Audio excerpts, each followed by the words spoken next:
কেমন হয় হাতে থাকা যদি একটা ক্যালকুলেটর দিয়ে আপনার বন্ধু বান্ধবকে আপনি অবাক করে দিতে পারেন। একটা ম্যাজিক ট্রিক্স আপনাদেরকে আজকে শিখিয়ে দিব আজকের এই ভিডিওতে। চলুন দেরি না করে শুরু করা যাক আজকের এই ম্যাজিক ভিডিওটি।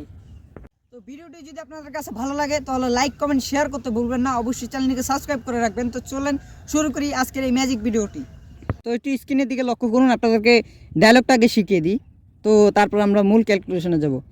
1 2 3 4, চারটা ছেলে 1 2 3 4, চারটা মেয়ে, চারটা 1 দিবেন, চারটা 0 দিবেন। তো তারা একটা মুভি দেখতে গিয়েছে, তো এখানে একটা মাইনাস চিহ্ন দিবেন। মুভি হচ্ছে গিয়ে 100 মিনিটের।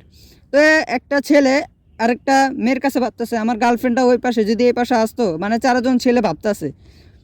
তো মুভির সময় হচ্ছে গিয়ে 100 মিনিট। তো 89 মিনিট পর কারেন্ট চলে গেল। ঠিক আছে, 89 মিনিট পর কারেন্ট চলে গেল, একটু লক্ষ্য করেন। 89 মিনিট পর কারেন্ট চলে গেল, ঠিক 90 মিনিটের মাথায় আবার কারেন্ট চলে আসলো। তারপর তারা এক সাইডে হয়ে গেল। দেখতেই তো পারলেন ম্যাজিকটা।